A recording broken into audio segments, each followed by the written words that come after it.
Salut les gens, c'est la haute il fait noir. Je viens de faire l'énergiscope du jour. Et comme j'y expliquais, je suis parti tôt ce matin parce que j'ai un rendez-vous chez ma comptable. Le rendez-vous que je déteste le plus du trimestre. Non seulement parce qu'il faut imprimer plein de papiers, mais aussi parce que on parle d'argent et j'aime pas parler d'argent, même si l'argent ne me dérange pas trop dans ma vie. Bref. Alors petite vidéo aujourd'hui, blabla dans les bois, je vais parler de certaines choses, il fait un peu venteux. D'abord, pour ceux qui ne l'ont pas vu ni sur Instagram ni sur Facebook, on m'a montré une tempête dans un pays qui n'est pas habitué aux tempêtes. Je pense que d'abord tempête et puis t'en chies, mais en réalité, si on me l'a montré, c'est que c'est assez brutal, voire chaotique. C'était un pays industrialisé qui n'est pas habitué aux tempêtes, donc, et c'était assez imminent. Je sais pas pourquoi on m'a montré ça. Voilà, je le précise, je le dis. Je sais pas à quoi ça sert, mais je le dis. Je me posais la question, donc c'est blabla dans les bois, sans sujet. Le sujet arrivera peut-être au fur et à mesure de la balade, même si elle sera pas très longue ce matin. Aujourd'hui, je vais faire une petite balade le matin et une balade plus grosse tout à l'heure, si j'ai le temps. Il y a un peu de monde, je suis étonné, il est 7h du mat. Et je trouve qu'il y a du monde dans les bois. Enfin, il y a des gens qui habitent ici en fait, hein, mais ils partent au boulot. Là-bas, il y a une voiture. Et donc voilà, j'étais occupé à me demander hier à quel point les médecins sont conscients, les vrais médecins, non, je reformule, les médecins qui te reçoivent au quotidien, enfin, tu vois, les médecins normaux, quoi. Voilà, c'est ça que j'entendais par vrais médecins, les médecins normaux. À quel point ils sont conscients qu'en fait ils te soignent pas du tout, mais ils te font plus de mal que de bien. Alors désolé Olivier, Christelle, si vous m'entendez, je suis désolé, mais j'ai tellement de cas de personnes qui ont été mal soignées et chez qui on découvre des maladies qui auraient pu être découvertes bien plus tôt. Voilà, tellement. Et ça me fout un peu en rogne et en colère tout ça. Tu vois, je te prends le cas d'une personne qui a mal au ventre depuis 15 ans et puis en fait elle change de médecin et on lui découvre un ulcère. Voilà. Alors tu vas me dire ouais mais tous les médecins sont pas compétents, c'est un peu partout. Pareil. Ouais, tous les médecins ne sont pas compétents, mais ça va les insectes, faut grandir les gars. Tous les médecins ne sont pas compétents, certes. Mais combien il y en a de compétents par rapport au nombre d'incompétents et incalculable de médecins incompétents. Viens Shiva, arrête de bouffer de la merde. Après tu vomis, tu chies partout. Ce matin j'ai été réveillé à 5h parce que j'entendais le chien tourner en rond dans la maison et je sais que quand elle tourne en rond c'est qu'elle doit sortir. Et en fait j'hésitais à me lever parce qu'elle devait sortir ou à me dire bah, reste au lit parce que de toute façon elle a déjà chié dans la maison. Et en fait je me suis réveillé, je me suis levé et elle avait déjà chié dans la maison et ça puait la rage. Et je déteste un truc par-dessus tout, c'est de ramasser la merde de chien ou le vomi avant même mon café. Allez Shiva. Bonjour. Ouais, il y a vraiment plein de gens. J'aime pas ça. J'aime pas faire des vidéos quand il y a du monde. Allez.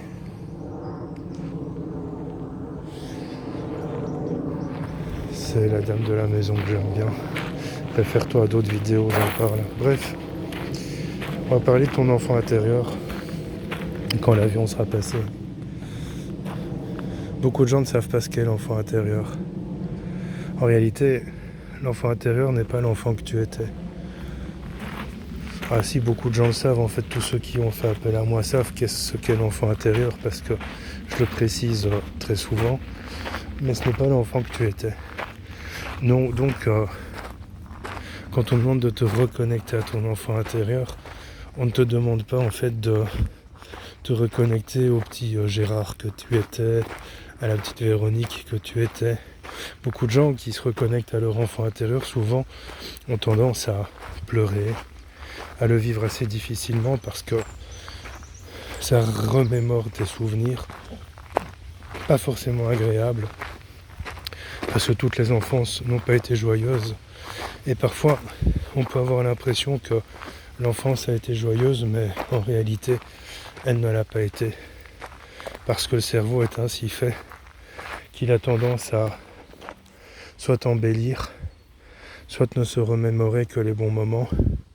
Et certains cerveaux qui sont dans d'autres stratégies de vie ont plutôt tendance à se focaliser sur ce qui ne va pas ou sur ce qui n'a pas été. Cependant, l'enfant intérieur n'est pas l'enfant que tu étais.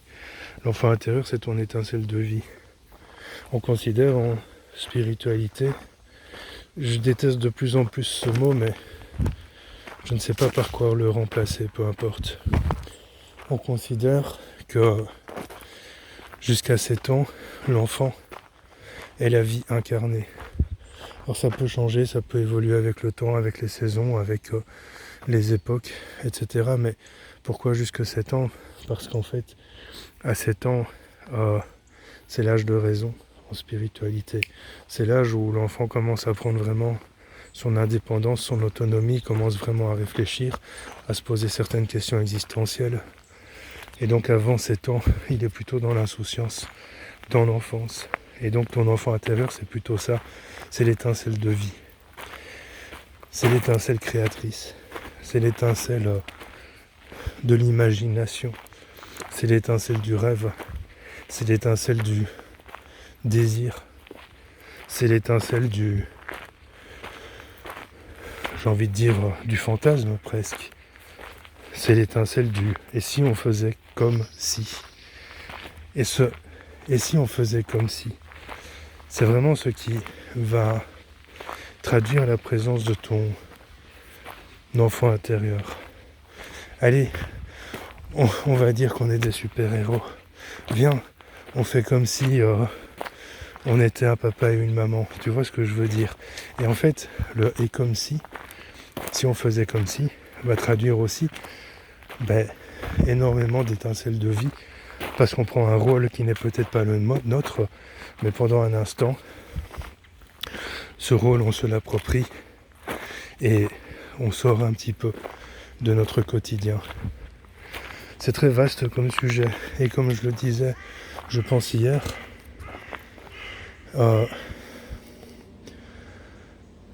quand je traite d'un sujet, j'essaie de l'exploiter, je ne vais pas dire à fond, mais il est évident que ce soit sur des panneaux quotidiens, que ce soit sur les explications métaphysiques, ou que ce soit sur n'importe quoi d'autre, il est évident que je ne peux pas explorer le sujet de manière exhaustive.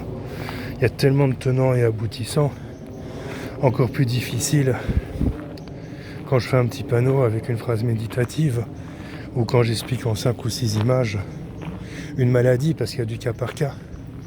Néanmoins, je te donne déjà suffisamment, je l'espère, de pistes de réflexion pour pouvoir te permettre d'aller plus loin. Je suis pas là pour te tenir la main. Tu comprends? C'est pas mon but. Je remarque que les gens ont de plus en plus besoin qu'on leur tienne la main. Tu vois, par exemple, avant, quand quelqu'un me disait je ne me trouve pas dans le planning, parce que j'ai des plannings pour les soins, les travaux écrits, etc. Juste pour les talismans, il n'y en a pas. Je disais, t'es ligne 474. Et on fait demi-tour. T'es ligne 474. 474 pour les personnes qui ne sont pas bilingues. Et donc, maintenant, je leur dis, je t'ai installé un champ de recherche en haut du planning. Tape ton nom et cherche, tu vois. L'autre jour, j'étais sur un groupe manger sans gluten et sans lactose. Quelqu'un demandait comment faire à la machine à pain pour avoir un pain onctueux et qui ne s'effrite pas. Et je lui répondais, tu rajoutes de la graisse et de l'huile ou du beurre et du psyllium. Inévitablement, la meuf, elle me dit ok, combien de psyllium? Je lui ai plus répondu.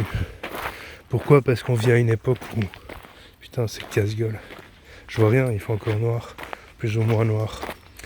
On vit à une époque où les gens ont besoin que tu dises tout, que tu fasses tout pour eux. Je n'ai plus répondu, elle a qu'à taper sur Google, c'est tout. Voilà, on vit à une époque où les gens ont de plus en plus besoin d'être pris par la main. Et en fait, ça peut paraître paradoxal, mais c'est très révélateur d'une présence d'un enfant intérieur qui n'est pas tout à fait serein. Parce qu'un enfant, jusqu'à sa période d'indépendance, qui arrive vers 7 ans, j'ai bien dit vers 7 ans, eh bien, il a besoin d'être pris par la main. Ta grand-mère aussi, elle a besoin d'être prise par la main. Pourquoi ? Parce que tous ces cycles de vie se reproduisent. Attends, le chien, il y a une bagnole. Tous ces cycles de vie se reproduisent. Il y a 4 cycles de vie. 0 à 7, 7, 14, 14, 21, 21, 28, qui se reproduisent ensuite.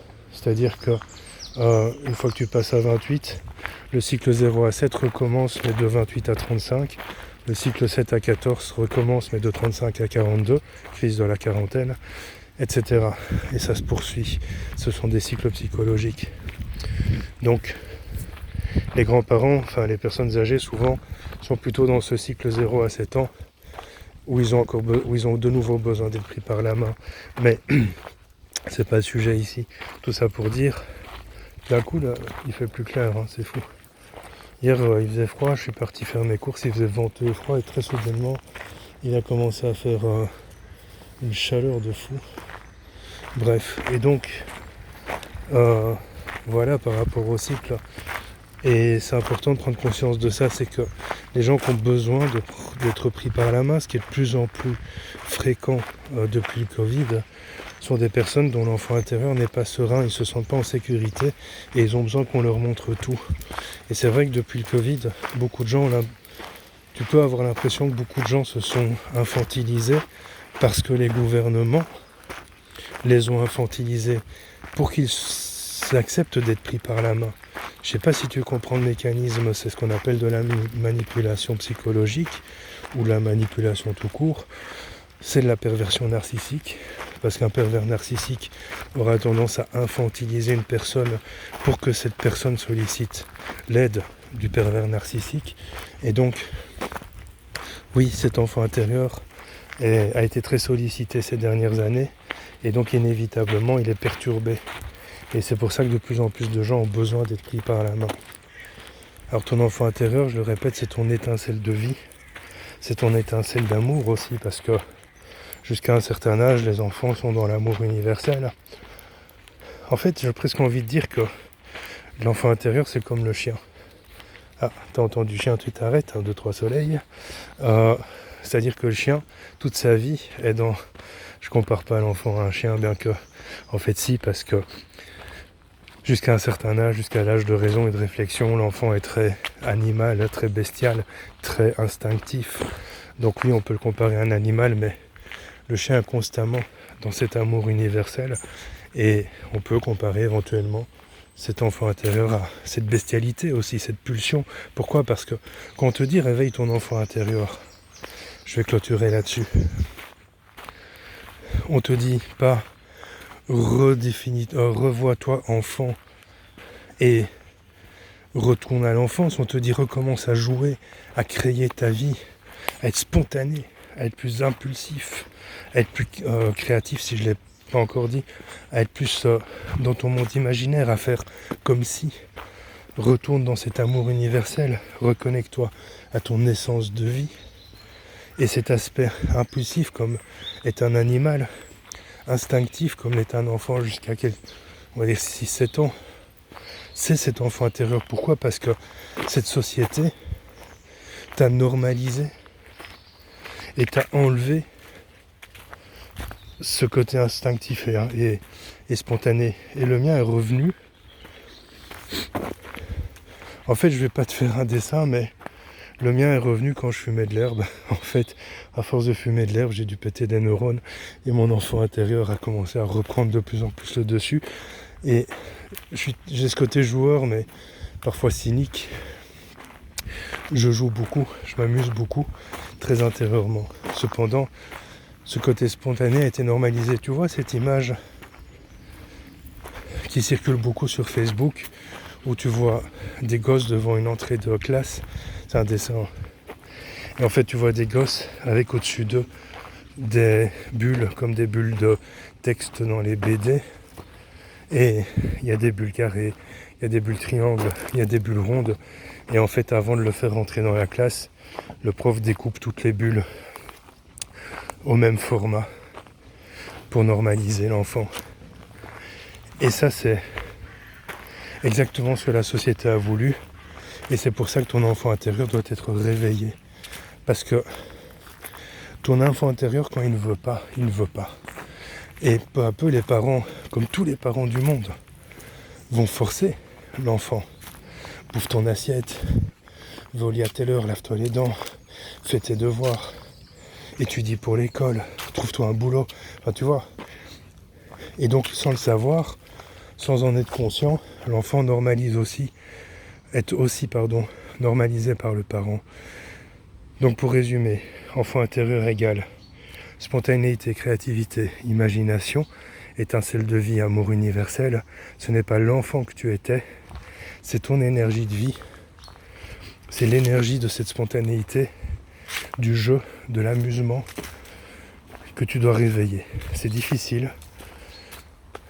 Ça peut arriver comme un déclic. Ça peut ne jamais arriver. Mais en fait, plus tu agiras spontanément, plus tu seras dans le créatif, plus tu joueras avec ton imagination, plus tu vas pouvoir le réveiller. Allez, je te laisse. Je te dis peut-être à demain, c'est flou. Peut-être à demain. Ou peut-être pas, je sais pas. Quand je fais des vidéos, c'est que j'ai une inspiration. Parfois, j'en ai pas. Salut!